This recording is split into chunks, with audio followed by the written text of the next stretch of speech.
Welcome to the Enlightenment Evolution Hour. I am your host, Gauthier the ET Whisperer. The Enlightenment Evolution Hour is a part of the Enlightenment Evolution Network. Any ideas or opinions expressed by myself, the guest, or a caller may not necessarily reflect the same opinions of the Enlightenment Evolution Network. Enlightenment defined. It's the state of giving and receiving greater knowledge and understanding about a certain subject or situation. Evolution defined. The gradual development of something, especially from a simple to a more complex form. So what then is Enlightenment Evolution? The state of giving and receiving greater knowledge as we develop from a simple to a more complex human being, living on Earth for our soul's experience. Welcome now and join us as we explore our Enlightenment Evolution Hour together.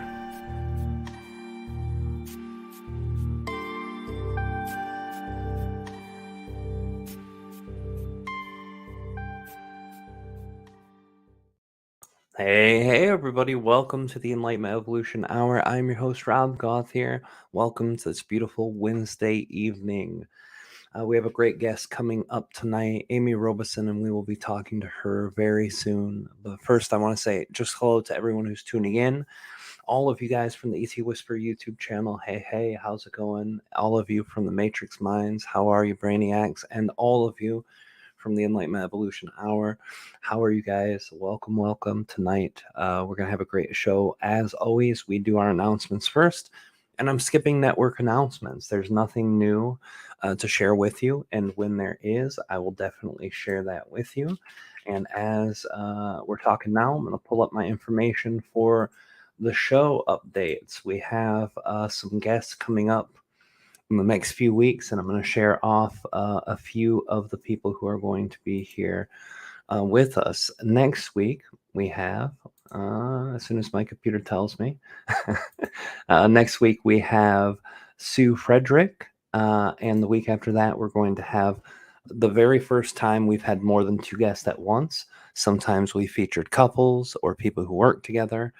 We're going to have 4 other guests coming in on the 2nd of August, and it's going to be fun. One of them's our very longtime friend, dear friend Ruben Langdon of the interview with Extra Dimensionals, as well as 3 other people. We're going to share all that information as we go. So that'll be August 2nd.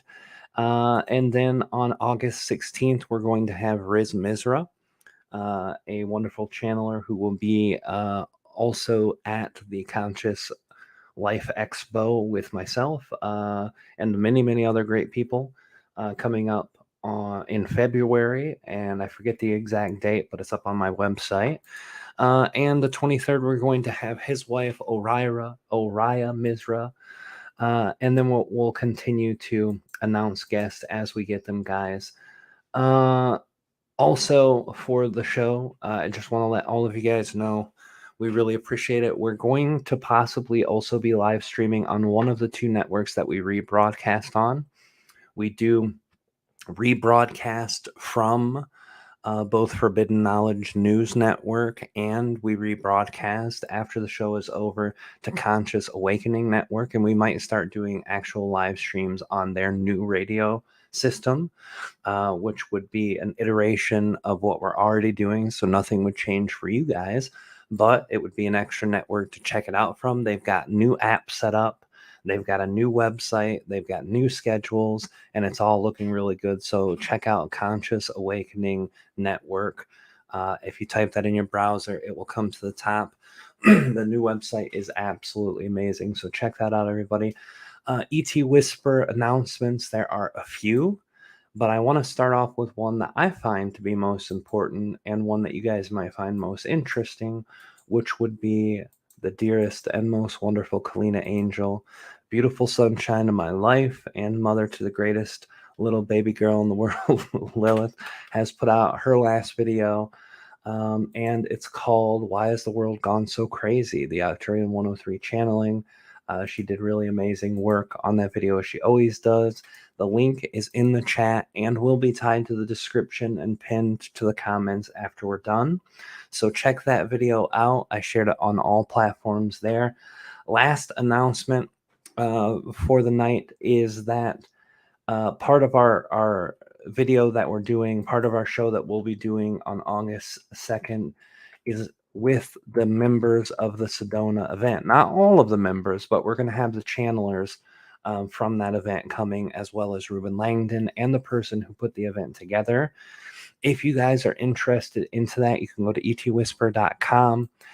From there, you'll see 2 posters on the homepage, one of them for the Conscious Life Expo, the other for the Sedona Transcendence Retreat. And this one is going to be amazing.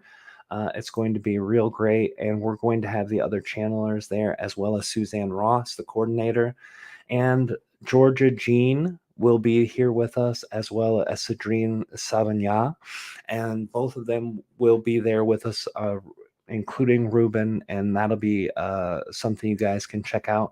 If you're in the Sedona area, you're interested in that, go to etwhisper.com, click on the right-hand poster or the bottom poster if you're on mobile on the homepage, and you can go right to the website and check it out. I will say, if you do purchase tickets and you're only going there for 1 or 2 presenters, the VIP pass or the preferential pass would be the way to go. VIP pass will let you choose what presenters you want to follow through there, because there's going to be like 8 of us, and it's going to be spread throughout these 3 days. And one day, some of us will be doing workshops in the building, while the other half will be out and about in the Sedona vortexes doing outside things, hiking and stuff. And then the next day we all swap.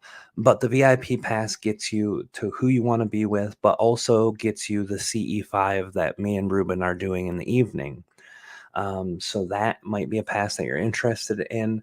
And we're doing that both Thursday and Friday night, I believe. But as it gets closer, we'll let you know. Enough about the announcements, guys. I think the announcements are great as they are. I want to introduce you guys to our wonderful guest, Amy Robeson, who's here with us tonight. And what I can tell you about her first is that she's a master Akashic Records teacher and mentor, empowers individuals to unlock their potential and experience transformation through the spiritual exploration. She is passionate about exploring spiritual concepts and truths, and encourages her students to get curious and stay curious. I highly resonate with that and agree with that. The more curious you are, the more expansion you're going to find. And as a founder of the Sacred Awakening, she's created a powerful Akashic Records program showing her students to receive answers in any area of their life so that they can live an empowered and aligned life. Amy breaks down the complex spiritual concepts to meet her students where they are and helps them overcome roadblocks, outdated beliefs, and even trauma to achieve their highest good. And I think all of that's beautiful. But I can tell you more about her by just bringing her in and having her chat with all of us instead of telling you more about her personally. Welcome, Amy. Thank you for coming. We appreciate you being here tonight. Hi, Rob. Thanks for having me. I'm so excited to be with you and everyone else. We're excited to have you too. And this is something that's interesting too. As I've started back my radio show a little more than a year ago, most of the people I've had on have been people I've known very well or know a lot about their work through mutual friendships or from them being friends for years. And that's been enough to keep me in weekly things. But I've been reaching out to people whose work I'm not as familiar with. And I do have some understanding of your work, and I want to get your story. But before that, I want to do what we always do here. Everyone that you have ever been interviewed by will always ask you what's your story, because it's a pertinent part and relevant part. But one thing I never hear people ask that I'm curious about is, when you first started your life and living as a child growing into an adult, what were the types of things that helped condition you to be a person who eventually has this story of being someone who works with Akashic Records and who opens their spiritual self and their intuition and all of those other great things.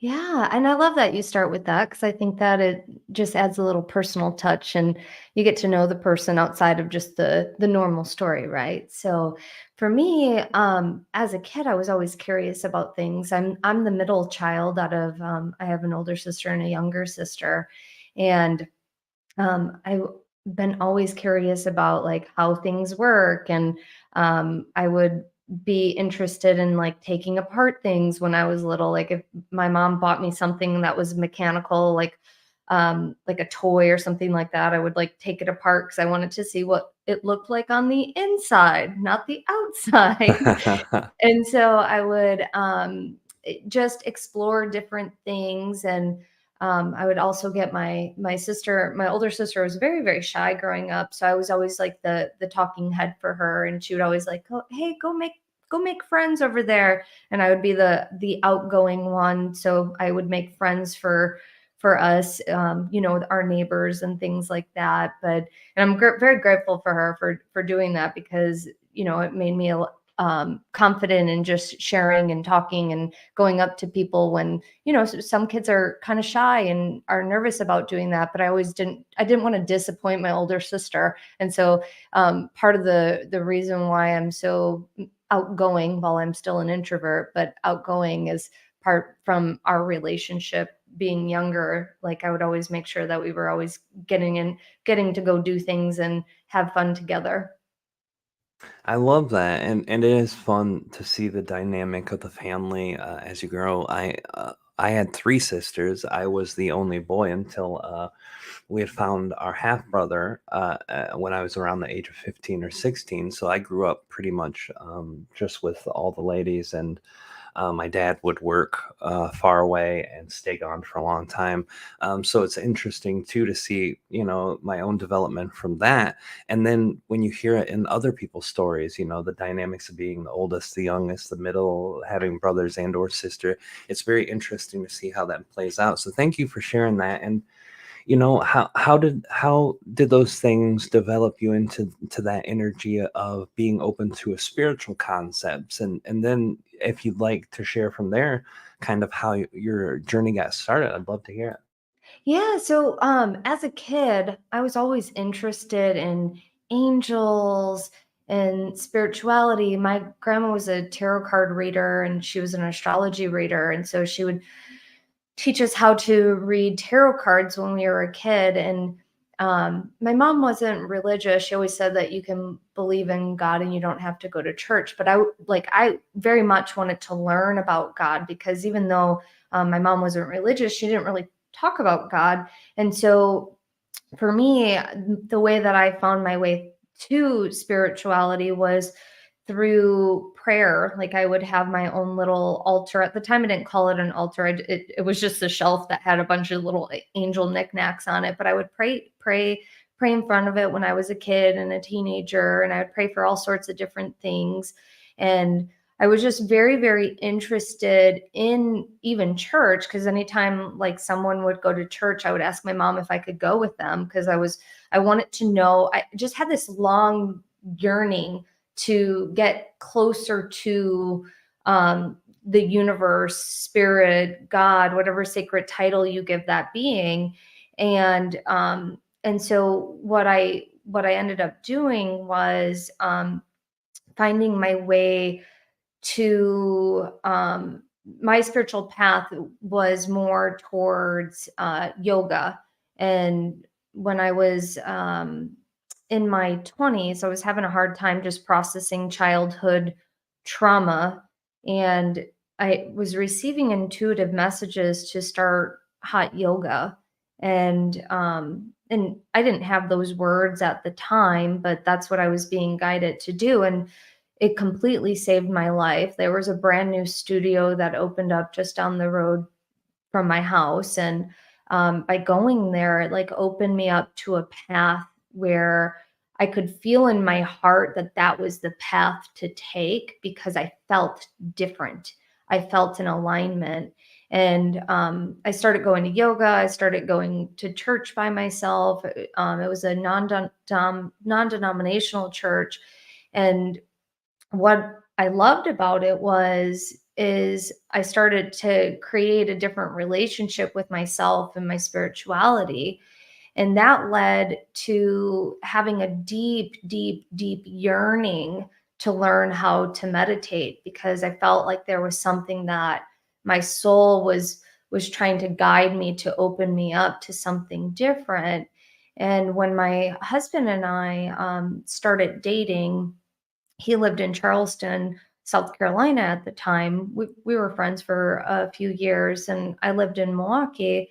And we decided to, take things further. And I moved to Charleston, South Carolina, and I cracked my tailbone. And when I cracked my tailbone, my life turned upside down, because I could feel myself starting to slip back into a really deep, deep depression. And I knew that I didn't want to go so deep that I couldn't claw myself back out. And I decided to take the leap of faith and learn how to meditate and learn how to do dream interpretation, because at the time I was also, again, processing really bad childhood trauma, where I would have these like nightmares of people killing me or something really bad happening. And my intuition was guiding me to just learn what that was all about, because something inside of me knew that there was something more to that, because I remember dreams from when I was a kid. And so I knew that there was something else to investigate, but I didn't know what that was. And so the path that I ended up taking was I hired my first spiritual teacher, and she taught me how to meditate. She taught me how to do dream interpretation. And that opened up all sorts of different avenues where, like, my thirst for learning just was just it couldn't quench my thirst. Like, I had to go to wherever I was being guided to go. And if I got a full body yes, I was doing it. Didn't matter if I knew why I was doing it or what exactly the spiritual tool was. I just was going to do it no matter what. And that just, like, for me, I'm a big believer in, you just follow the energy as it presents itself. And if you get a yes, do it, because there's a reason why your soul is guiding you on that path. And all of those decisions led up to me being here with you today, because I wouldn't have found the records. I wouldn't have found my deep, deep connection with myself to be willing to make changes that I knew that I deserved to make, to feel better and to live a different life and to have a different reality.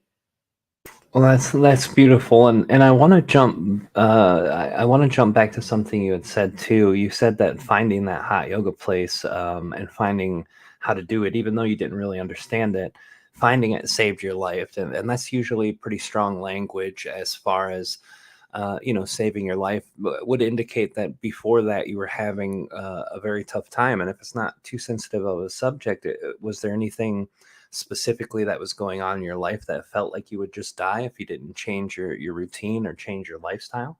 Yeah, I was in a really, really dark place. I was in such a dark place where I didn't want to be here anymore. Like, I could see myself taking and deciding that it was time to leave.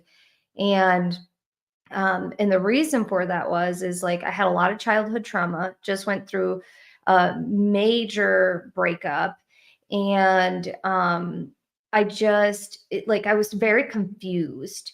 And I think, like, when you're in your early 20s, and even it doesn't matter what decade you're in your life, like, there's moments where we have just really deep confusion of self and deep confusion of reality. And for me, that that confusion was starting to overwhelm my perception of life and my perception of myself. And it just felt really, really hard. And I don't know, I can't say like I all of a sudden heard God say, go do this. I just kept having this yearning, this knowing that that's what I was supposed to go and do. And so I did it. And thank God I did it. Yeah, no doubt. It's amazing to know, even before people really kind of highly develop their intuition, or their psychic abilities, or whatever you call it, when they connect with that understanding that they're being led to do something and follow that leading, that's when their life really begins. And it's amazing to see how many people have that as their crossroads and the trigger that really projects them into this better place, and kind of like their mission in life, or their journey, their soul's purpose in that kind of sense. So um, I want to ask then about how you found the Akashic Records. And first of all, I guess to preface that, how do you describe Akashic Records? Because this is something my own guides have talked about, and I've heard millions of other beings talk about it throughout our community.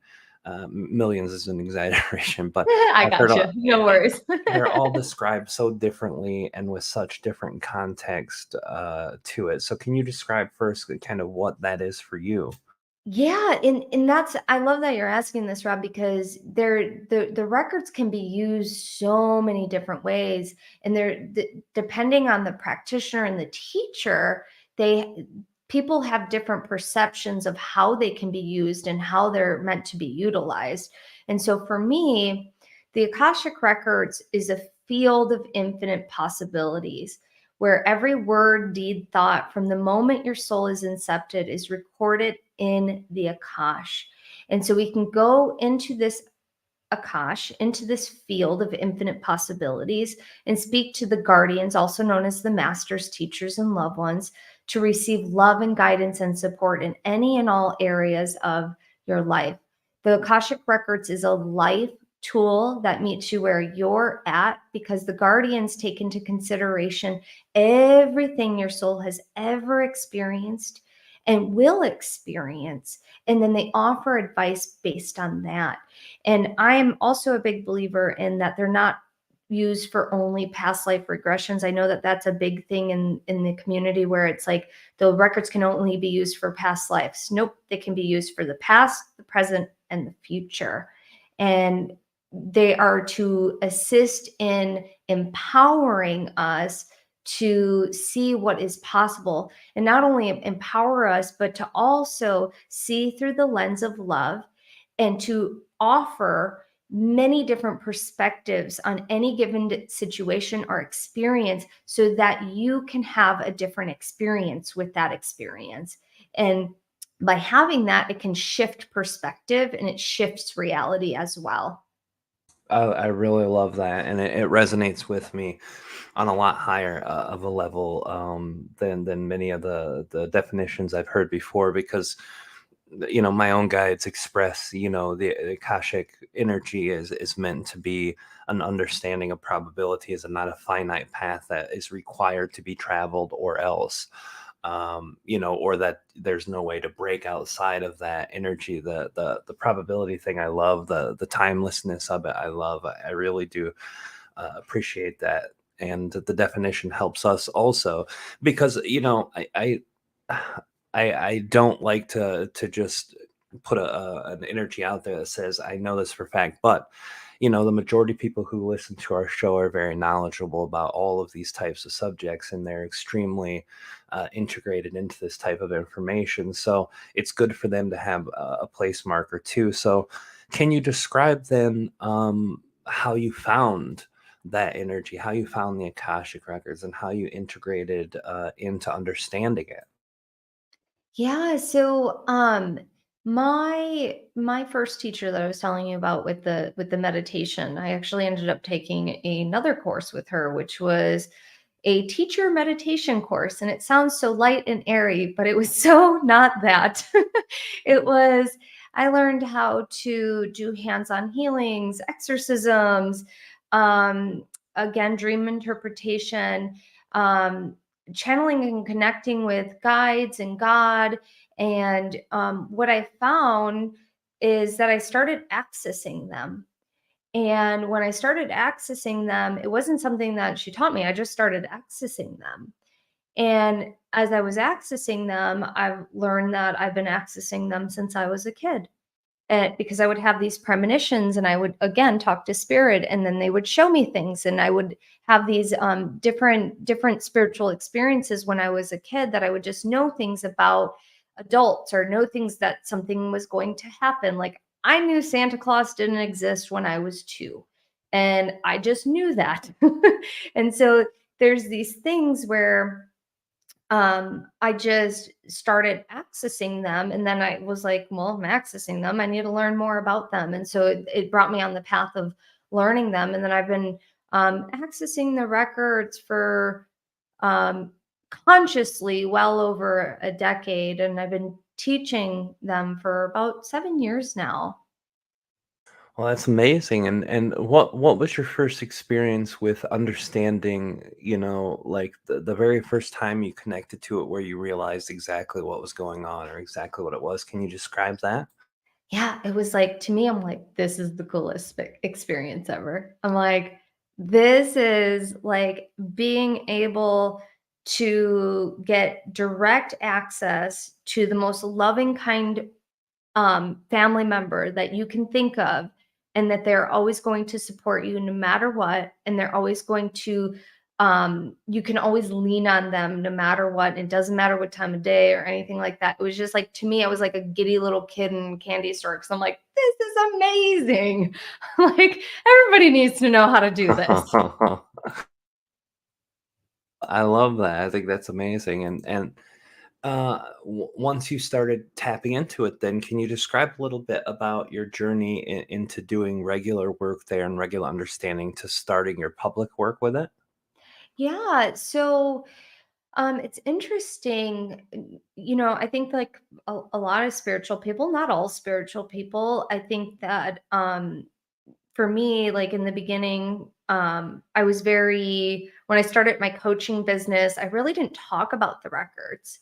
I didn't really broadcast it that that was something that I was doing. And I kept getting the nudge, like, you need to, it's time to talk about this. It's time to talk about this very openly. And I'm like begrudgingly doing it.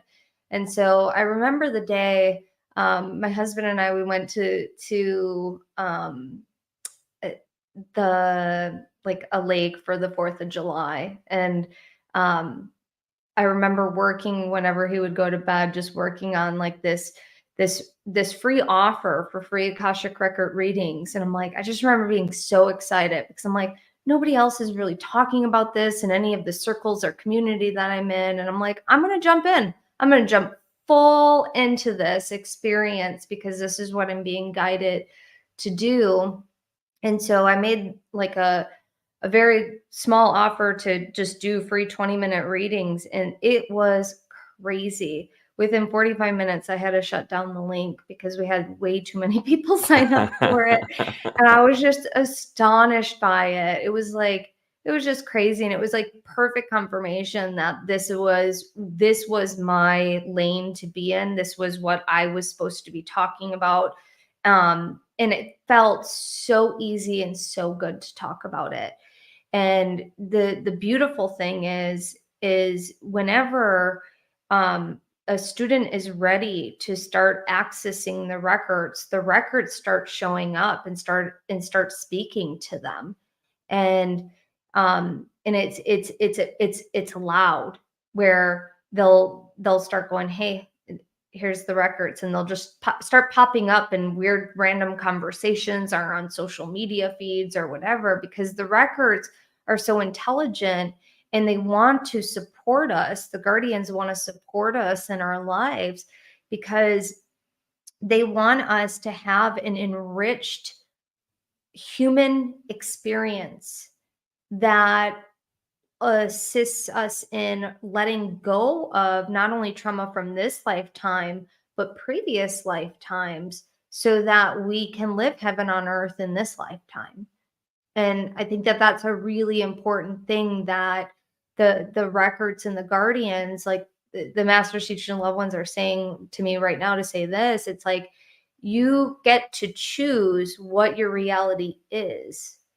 And when you make that conscious choice, some of the illusions and false perceptions of self will start to collapse within the reality. And then they're there to support one, having the courage to say goodbye to some of those things, and then giving us the stepping stones to have to create the reality that we truly want, love, and desire to create. Hey, can you describe, I've heard you say it now a couple times, the Guardians. Can you describe what these beings are, or what energy they come from, or how they work? Yeah, so the guardians are also known as the masters, teachers, and loved ones. And so they're it could be a Jesus, Mother Mary, Buddha, angels, goddesses like Kuan Yin or Lakshmi. They're ascendant beings that are of the highest frequency, of the highest light, that come in to support us. And like I tell my students, it's not important to focus on who you're speaking to, because they're usually come in as a collective, and based on the questions you're asking, will determine the collective that's speaking to you. And that's really important, because you want a master teacher and loved one that is an expert in the field of what you're asking about.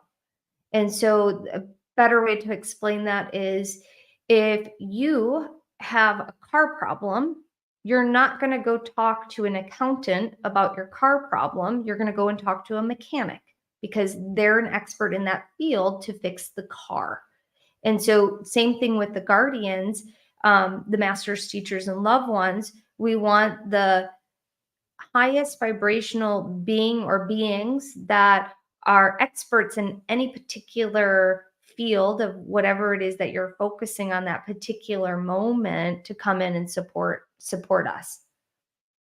Yeah, that makes a lot of sense. And by angelic consciousness, this might lend to some of the terminologies that people utilize around archangel consciousnesses, the Michaels and Uriels, and that nature Yeah. too, right? Okay, perfect. Mhm. So when you're asking these questions for someone else's Akashic record, then you just get that collective response back, and it could be a mixture of beings, it could be one being, it could be 100 of them. It just whoever's Yeah. most importantly. Yeah. Okay. Do you ever have discernment with that in your experience, even though you might not say something to the person who's getting this reading from you? Is it Oh, something that yeah. you might know? Yeah, so, like, if it's important, if it's important, like, they'll make it very clear, where it's like, this is such and such loved one, or Buddha is coming in. And I work a lot with the goddess and the deities. And so, like, there'll be, let's say, the goddess Isis will come in, or Kuan Yin, or I love a lot of the Hindu goddesses as well. And so it just depends, if it's important for a particular being to step forward, they'll step forward and let us know that they're there. Or if a loved one is coming forward, they'll let us know that they're there. But not all loved ones make the cut to be advisors in the Akashic records as well. And so that's really Sure. important to know as well. Well, that yeah, that makes a lot of sense. A lot of souls after their incarnation's over are at much different levels of their own growth and Exactly. reintegration and stuff. Yeah, that makes a ton of sense. And I agree with you on the goddess part. A lot of the Hindu goddesses are great. My wife, Kalina, is named after Kali, and our daughter is named Lilith after Lilith or Lilin or Lilitu. I And love it. yeah, yeah. So that goddess energy is something we roll with deep in our house. So Ah, I it's love a it. it's a beautiful thing to see. Yeah. So the reason I asked too about the discernment, because sometimes when you feel an entity's energy, at least through my own experience in channeling, there might be a desire for you personally to call upon them at a later time for something you might be going through, or pondering, because you adore their energy or their insight or the way that they perceive and share. So that's just kind of something, my own personal interest, which I often do. I ask a lot of questions that my brain feels is interesting.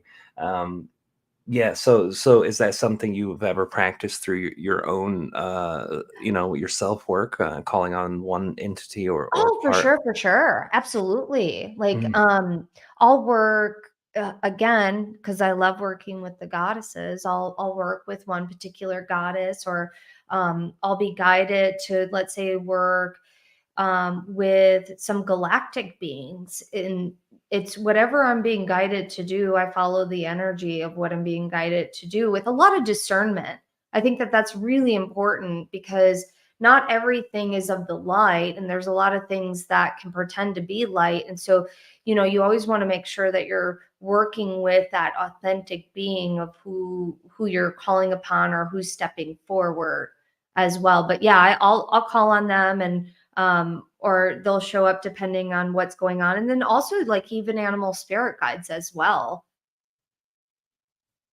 That's very interesting, and I did get a question in chat that I feel is relevant too.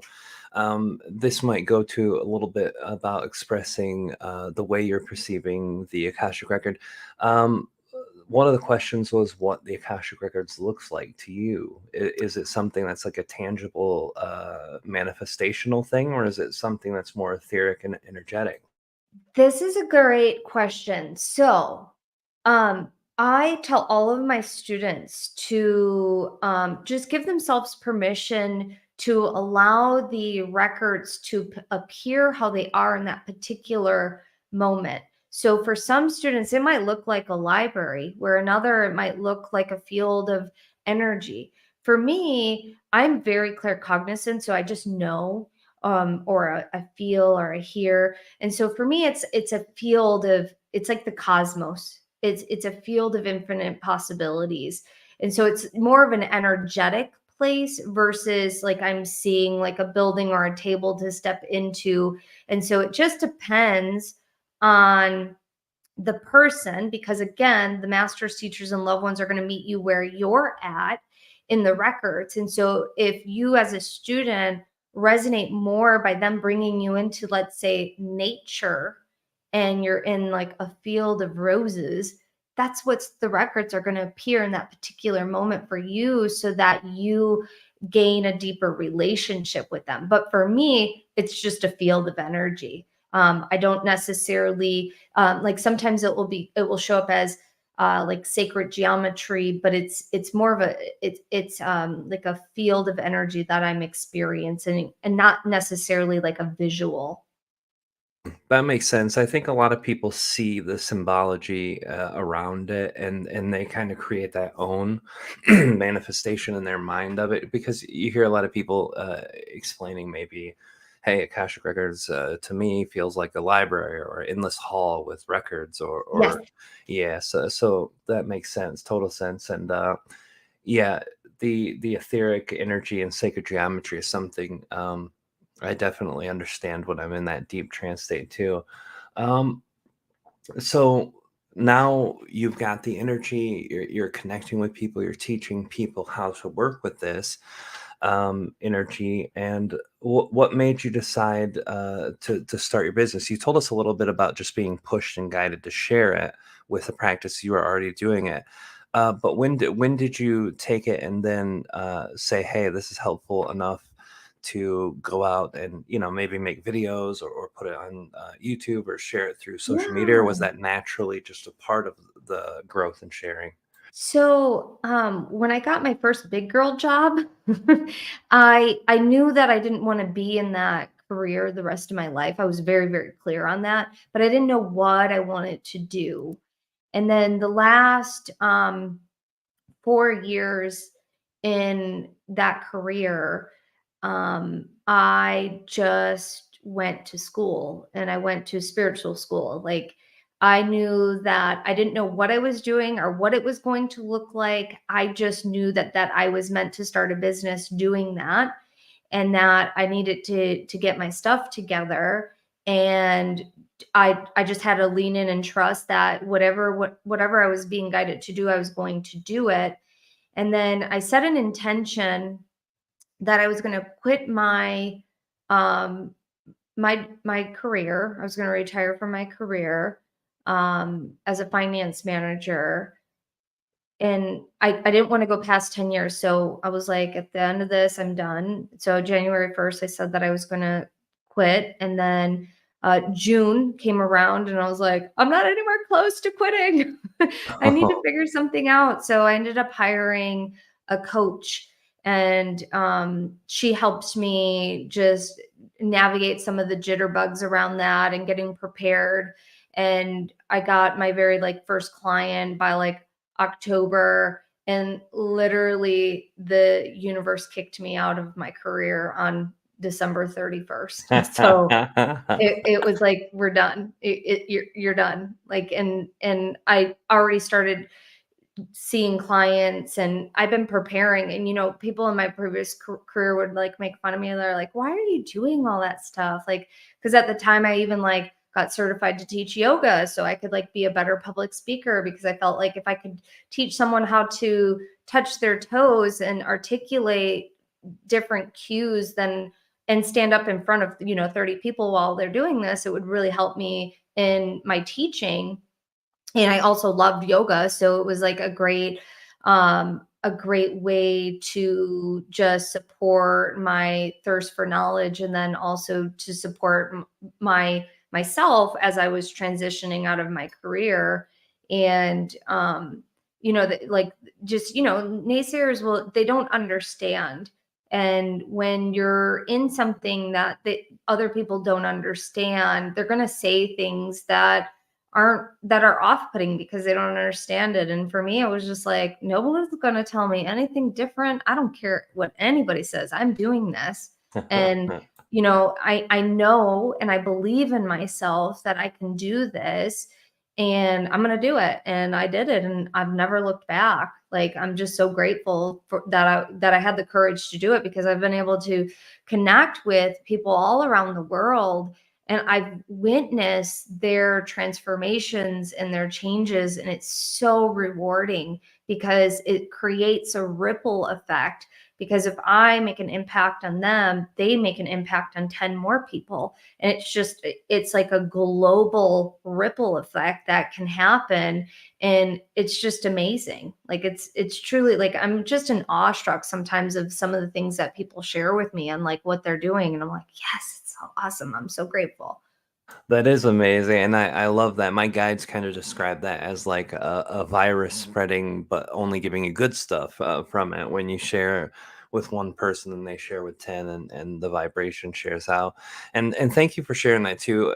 The reason I ask about the business aspect of it, we do have a lot of people who are entrepreneurial, who follow our work, and we also have a lot of people who deeply desire to do something that they're excited about, and not just the job that they're doing behind the scenes. And uh, it's a hard thing to say, hey, I'm going to do this and dedicate all of my time and resources to doing this now, so that I can share this great gift with many more people, and give my all to it.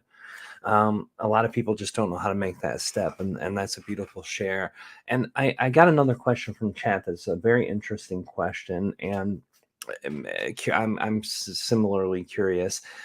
Michelle says, have the records ever denied information to the clients? Example, maybe the client wasn't ready to integrate the information, or by giving the information, it could create some hardship, or something like that.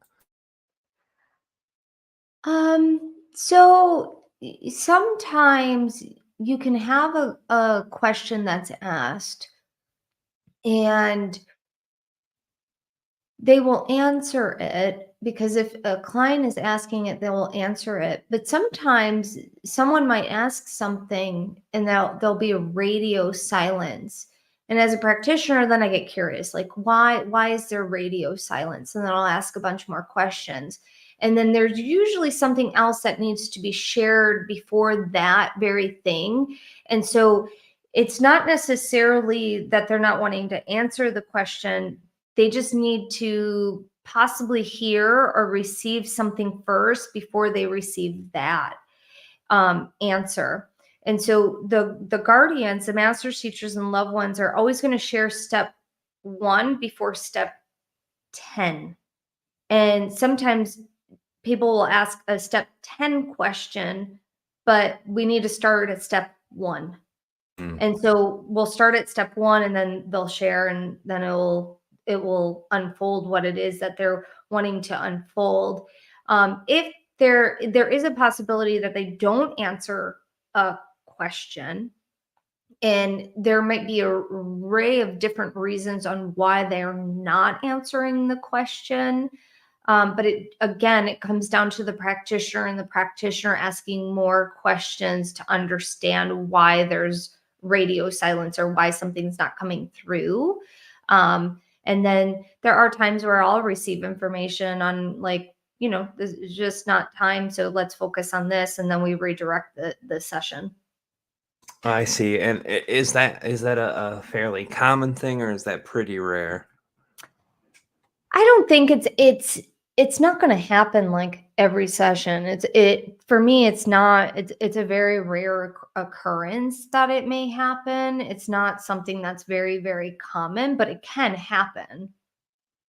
Well, I find it interesting too, because in my own channeling, my guides will answer someone's question, but on certain subjects, they'll say, "Hey, we're not going to look into another person's energy," or, "Hey, we can't see your physical body's inner workings, but we can tell you the energy behind it. We can tell you the dynamic around it, but we're not going to do that." Or, "Hey, your higher self strictly won't share that information with us." That can happen too. So I think that's not as uncommon as people would think, because sometimes you see these people who do energy work, channeling, psychics, and sometimes it's like, no matter what question, whether it's from a very specific and very obscure thing, even to the absurd, all the way to the most complex things in the world, it seems like some beings just have an answer for everything. And I never understood that either. How these beings would have access to some things that the person themselves was hiding from themselves. Mhm. So it's a very interesting dynamic too. Um, can you share too with us a little bit about the specific work that you do? You shared a lot about how you work with it and stuff. Are you mostly teaching people how to connect to their own Akash? Are you teaching them how to help others connect to it? Or are you connecting to their Akashic records and just sharing the information, or a little bit of all of that? So I teach people through my program called Sacred Awakening. I teach people how to open their own records. And then I also teach them how to open other people's records as well. And if someone's wanting to get certified as a practitioner, they can do that. Anything I teach, I am channeling through the Akashic Records. I teach other different spiritual modalities as well, but there's always a through line with all of the work that I'm doing, and that is the Akashic Records and Crystalline Energy and light language. Like, I'm always adding those 3 elements into anything that I'm doing. And then as far as my main work is a lot of group courses and things like that. And then I do some one-on-one stuff, but my group courses like keep me very busy. Okay, and that so that you're trying to cover the whole grounds of the Akashic Energy, from start to finish. And I always appreciate that too. As much as I enjoy channeling for people, I would also have a greater excitement for them to learn how to do it themselves, because this empowers them in ways sometimes that channeling for them can't. There are some types of people who can come to get sessions over and over and over again, and they're always learning something new and integrating that information real quick. So it's never a stale moment for them or a dull energy. But other people would come to the sessions and have the same conversation repetitively and not be able to integrate it. So it becomes more of a crutch for them than it does an empowering energy, and a tool that's utilized. And Mm. that's something that always concerns me for people who do that, because the whole purpose of channeling from my perspective is to help people learn how to teach themselves and Yep. or to integrate that. So I really love and appreciate that energy. So now you've got the energy there and you're working with people and teaching them. What types of things are you covering on the course? Is it just the energy about this? You said you also do light language and something else. It is much more than just the Akashic Records. Like for Sure. me, I can't do something like halfway.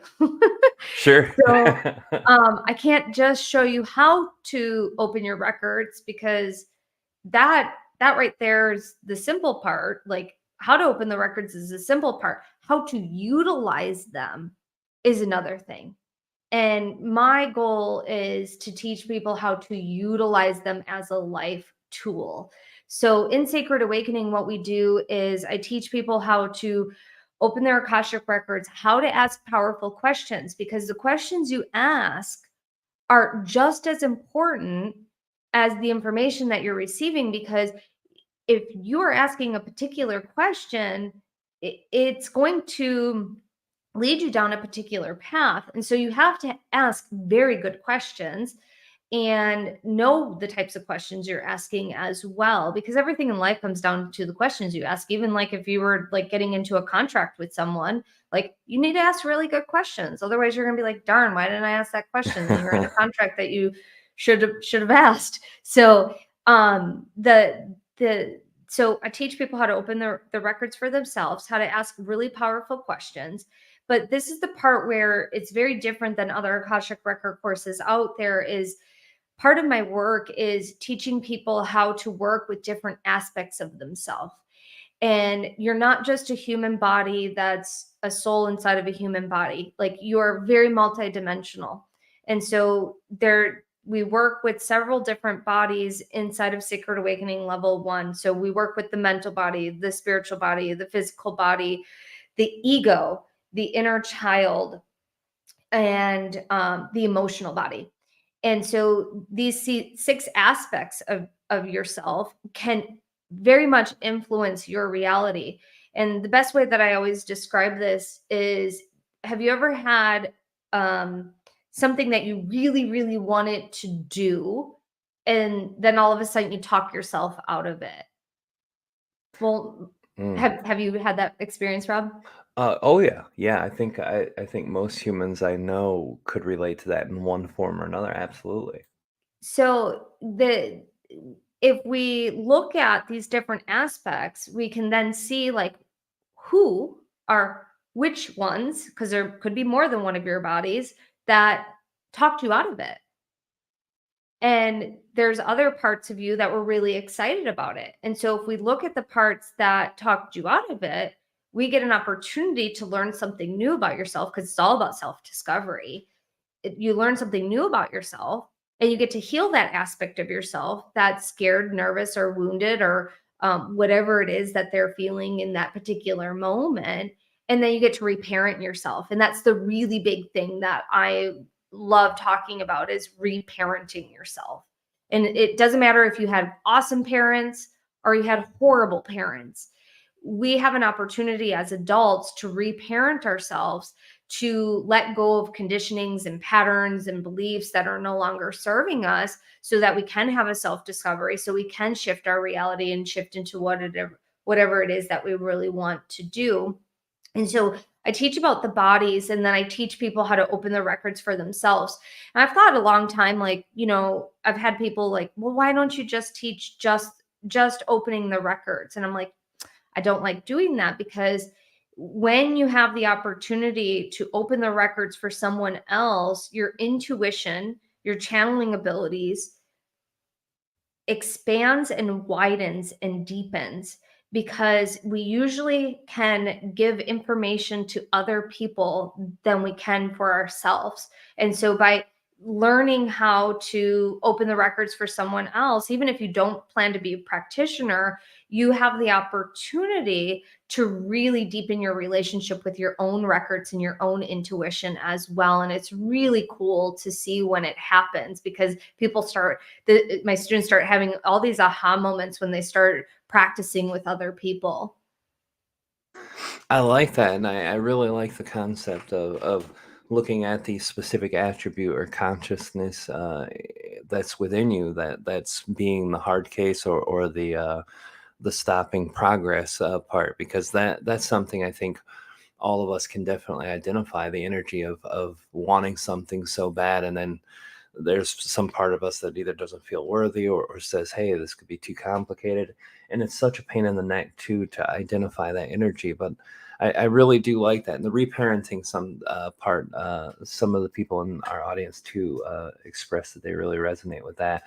We also have a person who commented, and I shared that comment, that they had just got done with one of your Akashic Record class, and it helped her so much. So it's nice to hear that feedback too from other people.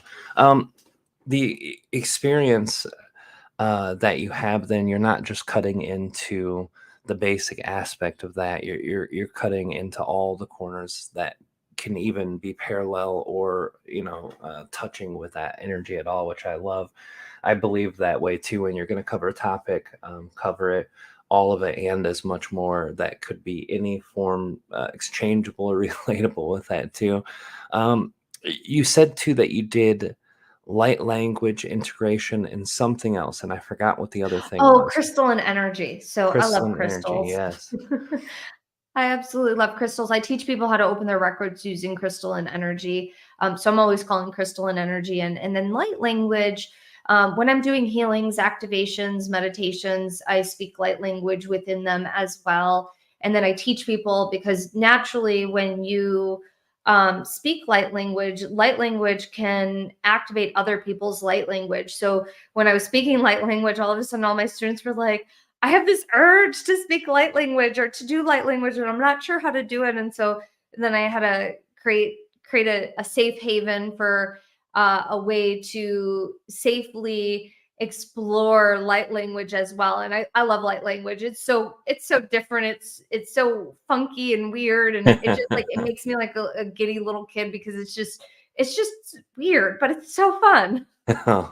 Yeah, language is interesting to me. Very, very interesting.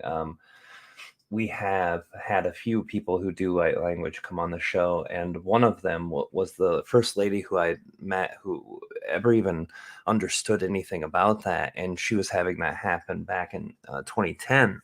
And when she talked to my guide, it's like, yeah, that's a star language, that's a light language. Yeah. And I was like, holy moly, what does that mean? So I looked it up, and it's very interesting. And yeah, we've covered it quite deeply here too before.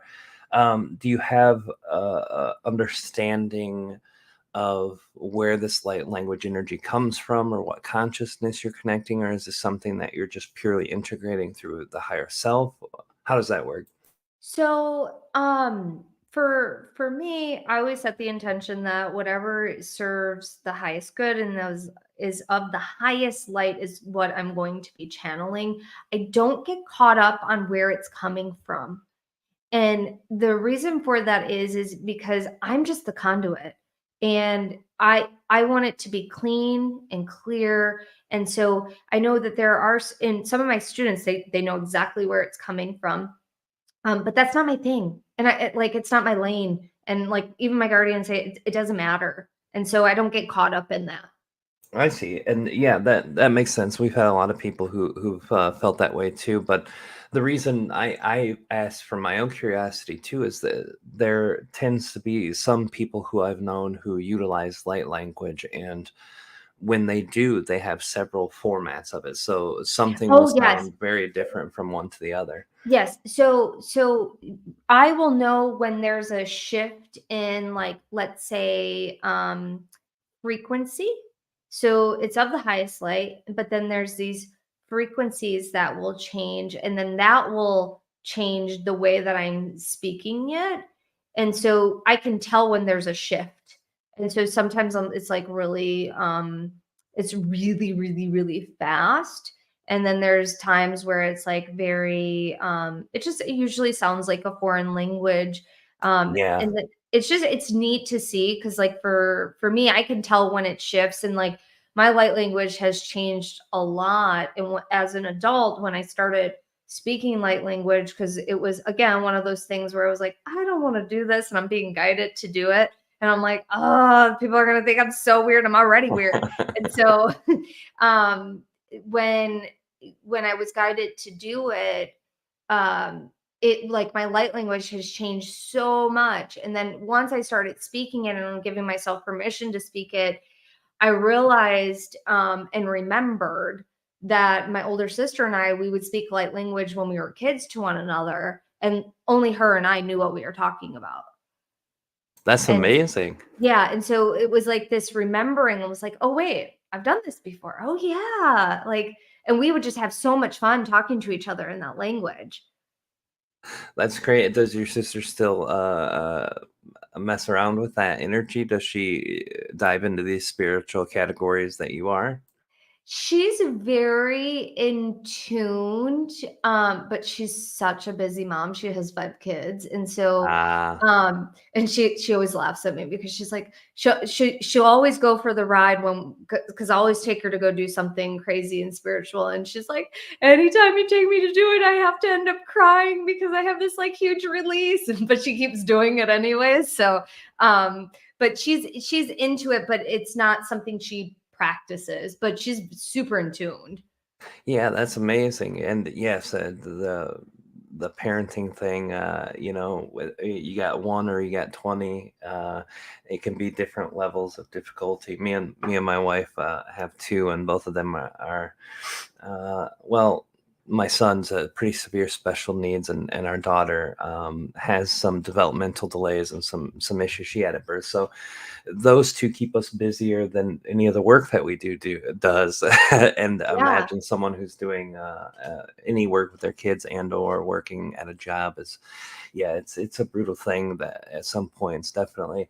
Well, the energy with the light language too that I've noticed with people who utilize a directed form of that with multiple races. I like when I think of the light language, Wendy Kennedy is a good friend of mine, and she's one of the people who I've heard the most light language from, and I've heard her do maybe 10 different kinds that Mm, sound like they're completely different languages, and she likes yeah. to connect that energy to the star systems of where those are coming from too. So I always thought that was kind of unique, but I definitely understand the appeal to just let it come in and come through as it Yeah. comes, because you get caught up on that and the mental energy. For a lot of people, it can definitely block that out too, even. Yeah, and then there's, like with your friend, like some people are meant to know exactly where it's coming from, and that's part of their teaching. Sure. And so it's like, it's not a one size fits all when it comes to spirituality and spiritual tools. It's the matter of what resonates with you, the way it's being taught. Does it resonate with you and your learning style as well, and where the information is coming from? And what I say that, where the information is coming from, meaning, is the teacher that's teaching you channeling it from a place that you really trust, desire to learn from as well. Oh, absolutely. And that's the beautiful thing about all of the spiritual categories in general, but specifically when you're bringing in energy and translating it in some fashion, there has to be such a different diversity in that energy, because if there wasn't, then only a small percentage of people would even care about it or connect to it. And a lot of people in our community, especially when we first started really publicly in 2010 to 2012ish, there was so much people in our community that were just competing with one another, and fighting about, hey, I'm doing an event on this day, you shouldn't be doing an event, blah blah blah. Mm. It was so crazy, and I'm like, dude, there is enough spirituality to go around for everybody. There Oh my doesn't God, need to there's be like, we have bickering an and fighting. abundant amount of people, an abundant amount of resources. Like, move outside the sphere. Like, we all have our own tribe. That's it. That's it. And the energy about how that manifest has to be different for the attractiveness of different people.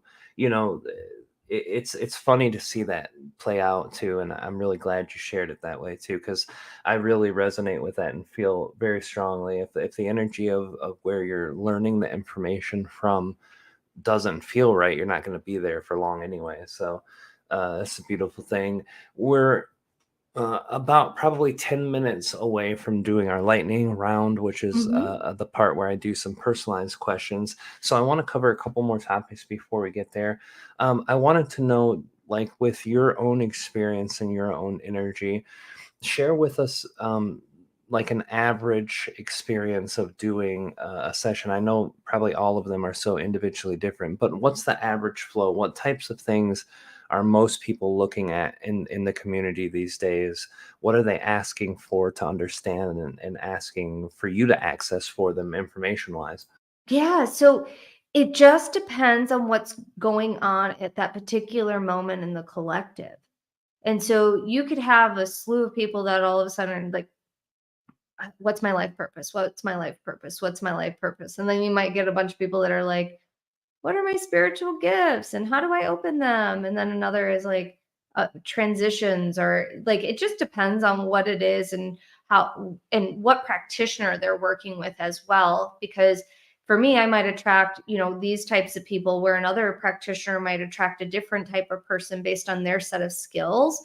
And so I always see themes, even like in the group courses that I teach, like I always do a check in and like, it's like, how are you feeling? What's going on? And there's always like a theme that I'll see. And then with my one on one clients, I'll start seeing a theme, but it changes. It really does change based on what's going on in the collective and what's going on in that particular person's life. And so we might focus on, let's say, having better boundaries, or we might focus on doing some inner child work, or having better communication skills. It really is all different depending on the day and whom I'm working with. Yeah, that makes sense. It's very I don't listen to most sessions I do. I'm kind of checked out when the sessions are happening because I do it in a very deep level of trance. But a Mhm. lot of people reflect right after the session of the things they talk about. And you're right, they always come in waves and groups, but it's always an ever shifting thing too from my own experience. So that makes sense. And uh, one of the things too that you brought up several times is the inner child work, the child trauma work. Why do you think that that's something that's so prevalent in our society in general, from start to go? Almost everyone who has some form of hardship, they can trace it back to their childhood. Why is that? So let's define inner child first. So, inner child can be any age. So, it can be if you're 50 years old, it can be when you're 49. It could be from when you're 7 or 3 or 20. You know, we are children. We are innocent children at a soul level. And I think that it's really important to work with the inner child, because the inner child lets you know what's going on, what you're really scared of, what you're fearful of, protection mechanisms, patterns, behaviors. And it's also very important because you get an opportunity to learn something about yourself, because as an adult you might have been like, that was so insignificant, but it wasn't. To your inner child, it wasn't. It was Mm. very impressionable and it's impacting your life right now. And so when we're working with the inner child, it can be any age. And I think it's profound working with some of the older inner childs of ourselves, just because there's things that happen to us as adults as well that are gut wrenching or horrible, or maybe didn't seem significant at the time, but it's still impacting you. And then the other thing is, and this is like the big thing about any of the work that I'm doing, is having a self discovery. You're going to discover something new about yourself by reparenting yourself with your inner child. I like that concept, the inner child concept, very unique way to perceive it. And I agree with you that that inner part of us is always existent, and at the soul level we all do have that innocence. This is the thing too that I perceived, and it's been, as far as childhood trauma goes, those links that bring to today, the problems that people face and go through, a lot of those things stem back to that. And I think you're right, that little thing that wouldn't hurt you today would be devastating to that child, because the child didn't have expectations that the world would be cruel, or that the Mhm. world would be hard for them in some ways. And even though we shape our own reality and work at that, we're also, co-creating with a lot of other people in an environment that's also dualistic, that has very, very good and very, very bad all in the same place. So yeah, that resonates with me. It makes a lot of sense. I also want to talk to you about one thing too before we get to our lightning round. Something that a lot of people in our community can have a divided mind about: the energy of grounding and being grounded in the earth energy as we work as a part of any form modality of energy work, or even when we're studying and trying to find information. um, I understand grounding as an important aspect, not just to be connected to the earth and grounding, but also our energy to be grounded. Mhm. And what are your thoughts on this, and what kind of practices do you work with as it comes to grounding? Yeah, so I think that you can't ground enough.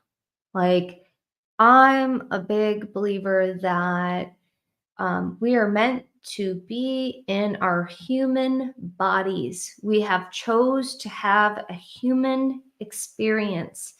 And so when we ground into our human experience, we actually end up ascending, we end up evolving, we end up connecting deeper to ourselves because we're not running away from the human experience. And so and while we're in this massive great time of awakening right now, grounding is even more important. And so you can ground in so many different ways. You can just stop, pause, and take 10 breaths and ground. I love crystals for grounding. You can also just go and sit outside and just breathe the fresh air, or meditating is grounding. For me, I love connecting to Gaia, Mother Earth, and just imagining my grounding cord really rooting deeply into her heart chakra, and breathing with her, and breathing with life, and breathing with my vital life force, and just being present with the breath, because the breath is what brings you peace. And I agree with you. I don't think we can ground enough. I think a lot of our community, not a lot of it, but it's very split. You have people in the middle who are extremely balanced with their etherical energy and their grounded energy, and then you have people who are really grounded, but they can't reach up to that etheric energy to pull the source of consciousness from their higher self or their guides or whatever. And then you have people who are extremely etheric and don't have any grounded energy to the earth, and they spend more of the time in their imagination. Not real, imagination, I don't believe is actual imagination. I think it's untapped potential. But what I Mhm. mean is they spend more time out of their body and out of their mind and out of their thoughts, and more just into the etherical energy itself. And I find for myself, I have to have an extremely middle approach. I have to have a foot on the ground and one in the hand in the air. Oh, yeah. Yeah. What do you think's the importance of that? You agree with me there. So why do you think that that's such an important thing for people to learn how to do? I think it's the matter of the concept of merging heaven on earth. Because if you're always floating off in the ethers, you're not having the human experience. If you're being too logical and not opening yourself up to the infinite possibilities of what your soul can do or have or experience, you're also missing out on that opportunity. And so it's finding balance. And what I'm being guided to talk about is like the heart chakra. The heart chakra bridges our inner and outer worlds. It's at the center for a reason. And Yes. they didn't make it, at the bottom. They didn't make it at the top. They made it at the center. And that's where, what I call, where you can find your like holiness, because that's where you're whole. That's where you're fulfilled. And a lot of people try to not experience their heart because it's been shielded, or it's been hurt, or it's been broken. So they guard it. And so if we give ourselves permission to really sit in the center of our being, we end up opening up our entire Sushumna, which is our central love column, which is our chakra system through the whole spinal column. And that anchors down and anchors up. It bridges both worlds. I like that. I've never heard that word. What was that word again? Sushumna. Shushumna. It's a Okay. Sanskrit word. I like that. It's a very interesting word, and I like the energy around there. I've always too believe, especially as a human, in the level of evolution where we're at, and the level of consciousness that the Earth is at. The center of that energy, being the heart, is a very important practice, and I totally agree with that. That bridging of both worlds, I found it very resonant. So thank you for sharing that. We're now to our time where we're going to do the lightning round. This is benevolent questions that are figured to focus on similar aspect to that. The first question was to get to know you as a person a bit more. People who already know you for what you do, and people who are learning about you today are learning about what it is you do and a little bit about you. But this lets us know you on the human level. Okay, Any I'm question? excited. Great. Any question you don't like, you can just say pass, and we'll go from there. But again, they're pretty benevolent, so most Okay, most people are it'll good. be fun. What's your favorite color? Oh, this is it's complicated, but it's not complicated.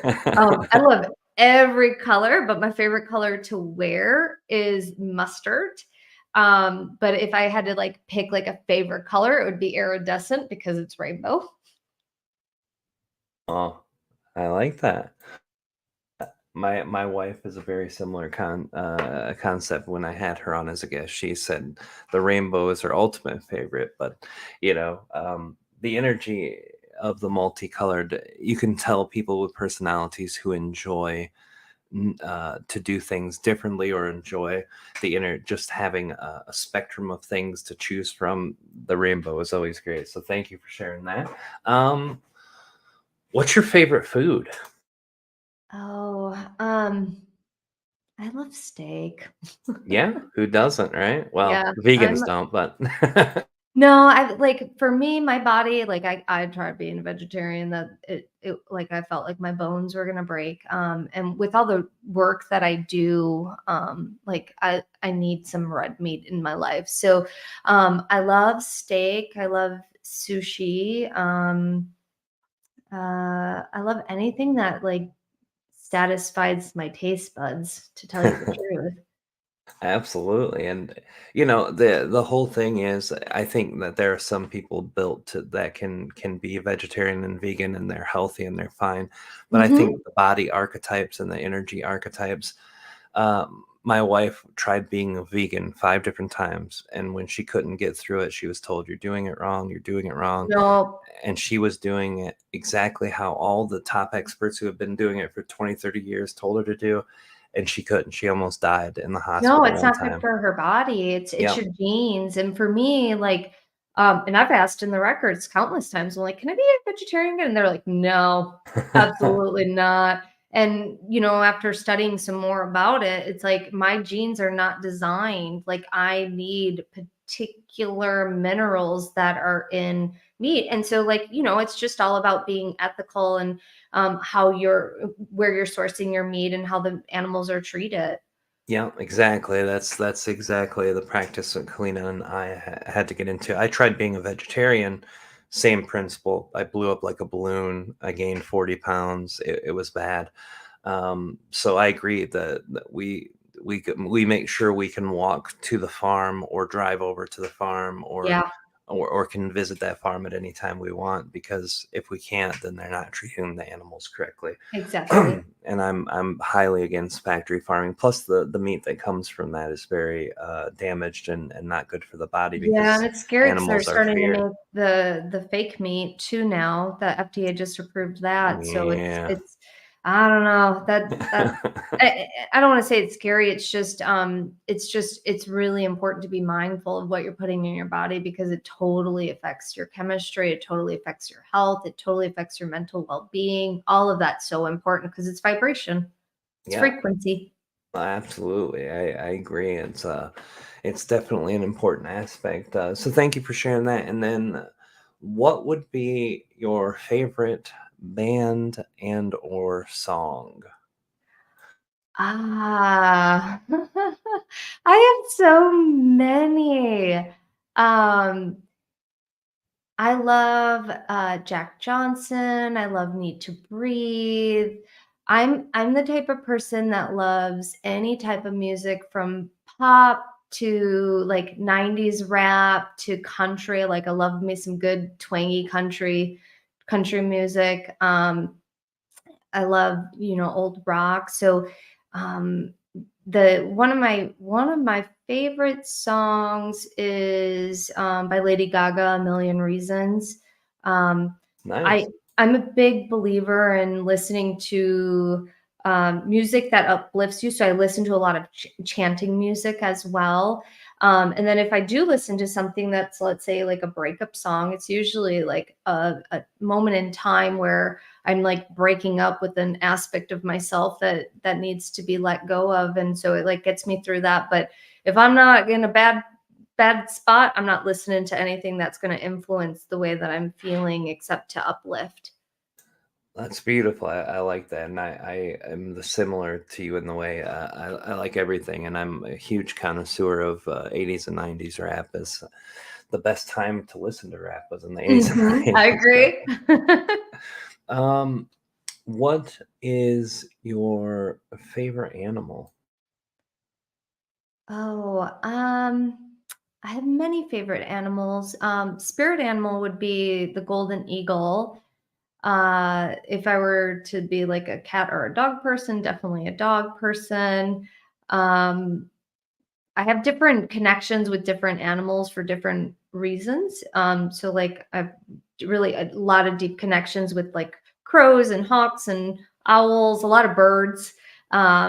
And then I have like other connections with other types of animal spirit guides as well, like the bear, and like I had an owl show up this morning in my meditation. So it just really depends on what's going on. Like again, lots of birds that show up for me. Like this weekend, I had like a peacock show up in one of my meditations. So it's more about like what's the flavor of the week for the animal and who's coming forward. I love that. That's very interesting. And the lady who set up the Sedona retreat, the lady who does that, Suzanne Ross, she actually connected to me and told me that when she was editing my part of a video that we did together, that two peacocks showed up in in her yard in the middle of the desert in Sedona, Ah, that's such good where luck. yeah, and no one owns a peacock in the neighborhood, and that's the second time that's happened to her in her life. So the peacock's definitely interesting thing. Um, so if you were to choose any place you've ever been on Earth where you appreciate both the energy feeling of the place and the beauty of the place in nature, where would that be? Um, if it's a place that I've already been, um, Wyoming or Sedona. Mm, They're both really, really beautiful, but my heart wants to go to Bora Bora. Like, I've never been there, but I know that I'm meant to go there, so one day I will go there, and I can't wait to go there because that's on my bucket list. yeah, I've got one of those too. Iceland is my place that calls to That me. that Yeah. too. I have many places I want to go. I don't blame it. I have not been to Sedona yet. I'm going to be there in a couple of months in September, so I will definitely take some pictures and share those around. But I've heard from several people that's one of the most beautiful places they've ever been. Yeah. It's gorgeous, and I absolutely loved it. I've hosted a retreat there. I've been there several times, and just the energy is really, really magnificent. Just if you're not in a high altitude, just be mindful of adjusting to the altitude and not going on like a major hike right away. Yeah, yeah, I'll have to remember that. Yeah, and it's also going to be at a time where it's 80, and I'm from Michigan, so I'm used to, hot summers, and then the rest is, in 40 degrees. I'm out in my t-shirt and shorts still. And I gotta Yeah, be a little prepared. I'm from Wisconsin originally, so I get that. Oh, you know, the Midwest cold ones, yeah. That's great. I'm thinking I didn't miss any, but if I do, it'll come to me. The last question that I have, and this is the only one that's ever really been sensitive for people who've had a tougher childhood, but um, what is your favorite childhood memory? Oh, I have lots. So, um, I have many different memories, but like it's funny when we started the show, I just kept hearing jump rope.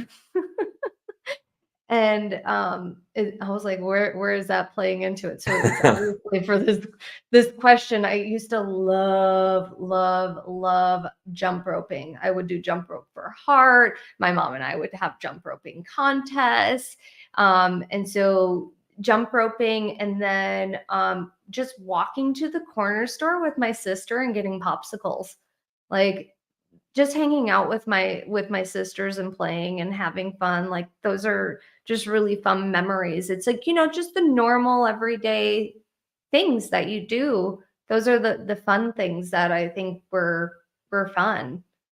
Absolutely, and a lot of time people can't remember one specific, so they give an idea in the childhood. Like my friend Wendy, when she was on, said, "I just remember the feeling of freedom, being able to hop on a bike and Mhm. run." So that definitely resonates and everything. I appreciate you sharing those answers and playing along with our lightning round. I want to give you an opportunity for the next few minutes to just share how to find you, where to get you, and I'll preface that by telling all of you guys who are listening that if you want the links remembered, you can always come back and listen, and you can also go into the description, whether this is live streamed to the 3 platforms that we live stream on or to the 2 networks that we redistributed on. Those links will be available. But before we get into all of that, before I hand the mic over to you, I just wanted to say a few things. First of all, thanks for coming. It's a pleasure to get to know you and connect with you. Debbie spoke extraordinarily highly of you, which is an indicator of greatness for me. I really love her, and she really resonates, and the people she resonates with have been resonating with me too. And also, thank you for doing what you do. The energy of the Akashic Records is something that normally I get a little touchy about because the energy of how people present it, this is what you have to do, and telling someone, to jump through hoops in their own spiritual journey without the idea of free will is just, it doesn't appeal to me. It doesn't connect well to me on an emotional or spiritual sense. So thank you for that aspect, but also thank you for working to keep that energy through empowerment and to teach people how to do it, because that's something not a lot of people in our community are willing enough to do, in my perspective.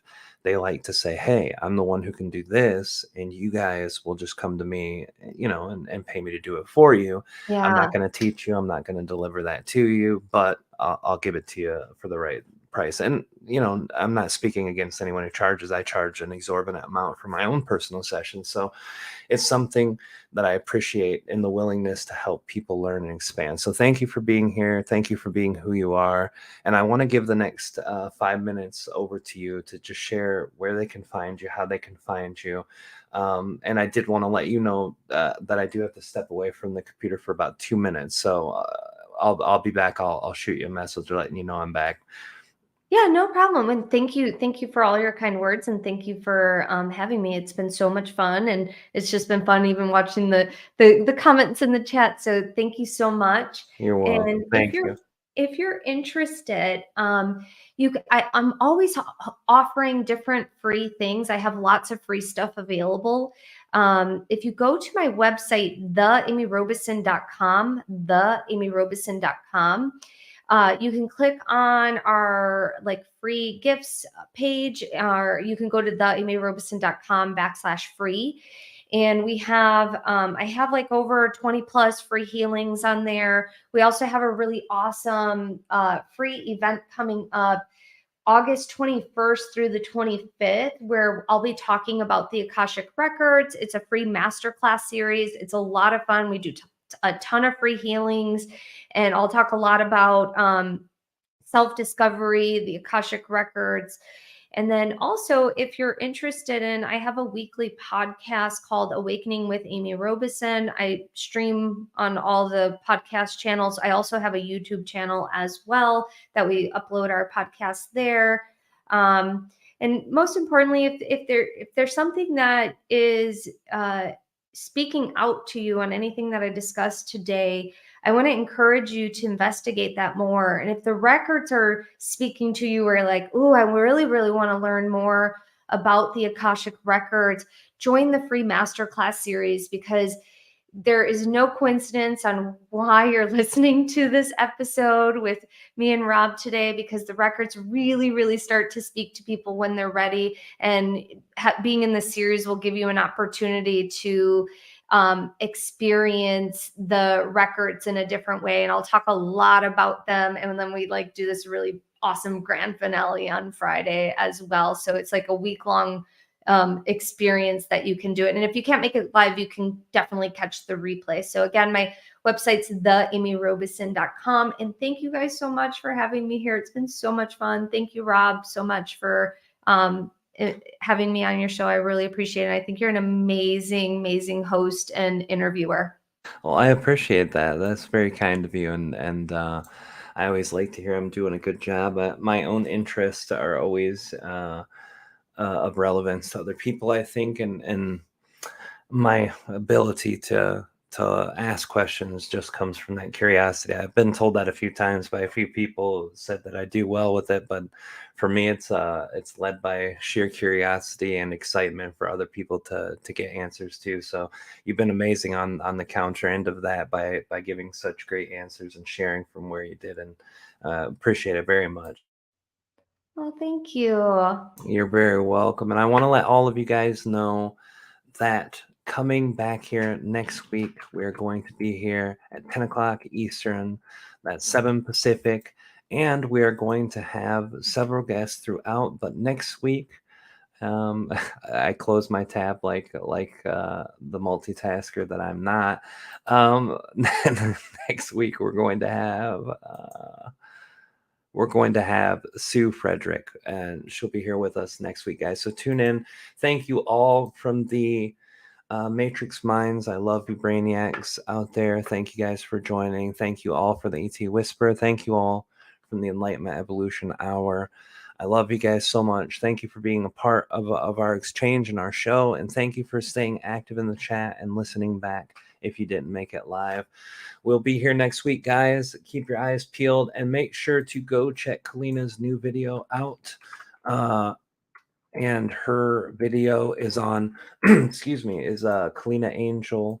If you type that in, Angel with 2 L's, it's the only Kalina Angel in the world, and on YouTube. And I'm sending the link as we speak to her newest video, which is amazing. But if you look up her name in general, you'll also be able to see a lot of the old radio shows that she's doing that she will be bringing back when she brings back the Earth Experience with Kalina Angel. Go check it out, guys, if you're interested. Her channeling is amazing. It's the Arcturian channeling. I think you guys will love it. We'll see you all next Wednesday, 10 o'clock Eastern, 7 Pacific. We'll see you guys on the other side. Love you. Good night, guys.